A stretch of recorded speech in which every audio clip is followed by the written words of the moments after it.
Hey friends, it's Brian and I am back in the garage again. Today I got a fun little project for you. We're servicing hydraulic forks on a 1978 CT70. Now these forks were available on CT70s between 1973 and 1978 and later in the DAX models with a very similar fork system, a little bit different boot, but the internals are virtually the same. So if you have a bike in those years, this is the perfect video for you. So we're going to go over the complete service including seals, new oil, and the whole enchilada. By the time we're done, you're going to have brand new forks and you're going to love it. So super simple job. If you've never done a lot of mechanical work, this is a great job to cut your teeth on, not super difficult. You will need a few specialized tools for this, and I'll provide links to those in the description box below. So not really much else to say other than that, so let's just pick up some tools and go to work. Okay, so I'm focused on just the fork removal. To more clearly see this procedure, the headlight and front wheel have already been removed. So start by removing the bolts at the top of each stanchion. Then remove the central steering stem nut and washer.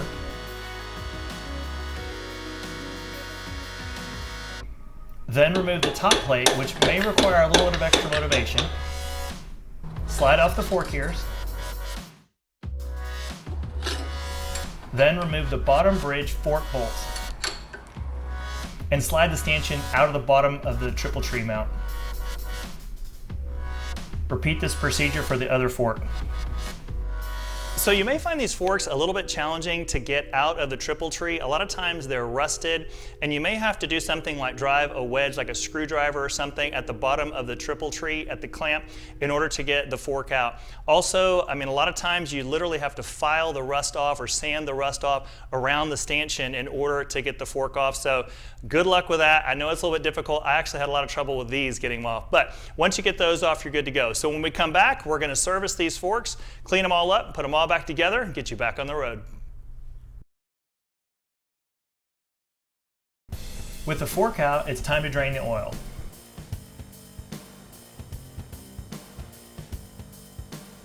Pull the boot off the fork slider and slide off the spring assembly.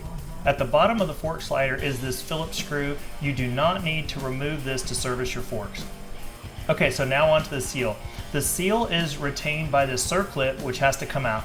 So using some circlip pliers, compress the ring and slide it off of the stanchion. Hold the slider firmly and give the stanchion a few hard yanks, and the assembly of seal and stanchion should come out as one. All right, now on to the fun part, the assembly. With the parts all clean, start by inserting the stanchion into the fork slider.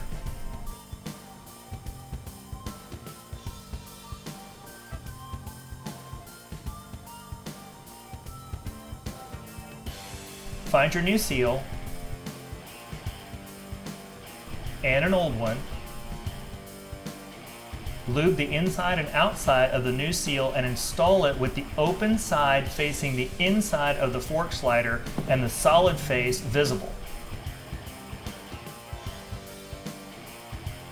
Slide the new seal down as far on the stanchion as possible. The way I drive in the seal is using a 1-inch ID PVC and the old seal. Orient the old seal the same way as the new one and slide it all the way down and butt up against the new seal. Then use the PVC to drive the seal into place.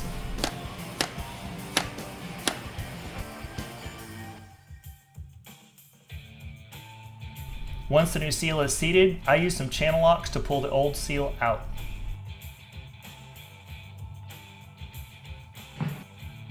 Next, we have to install the circlip retainer. Using circlip pliers, with the flat side of the circlip facing the seal, compress the circlip and install it into the groove in the fork slider.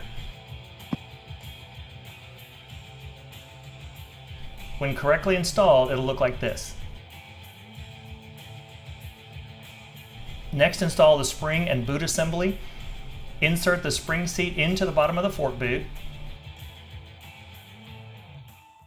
Next, note the tighter winding of the fork spring at one end, the top end, and the different lengths of the two spring guides. The longer spring guide inserts into the more tightly wound top section of the spring, and the shorter guide inserts into the bottom.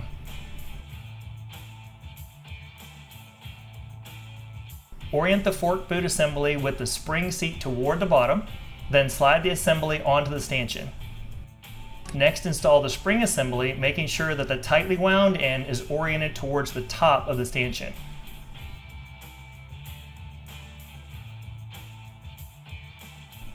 Then slide the base of the boot over the fork slider.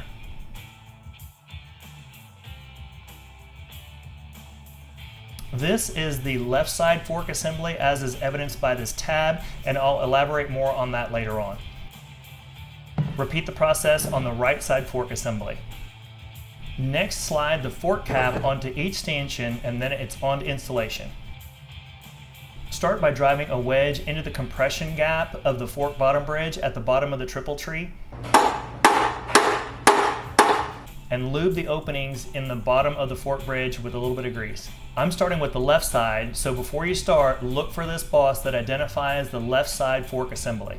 Insert the stanchion into the bottom of the triple tree and pull it roughly to its final height. It may take a few soft mallet blows to drive the stanchion through the opening of the bottom bridge.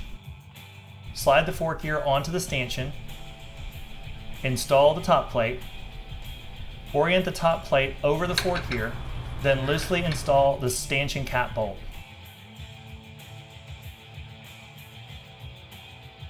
Finally, remove the wedge from the fork bottom bridge. Next, loosely install the fork bottom bridge bolts. Snug the stanchion cap bolts and the triple tree center nut, and snug the fork bottom bridge bolt. And slide the top of the fork boot onto the fork cap until it's seated. Repeat the same procedure for the right side fork assembly.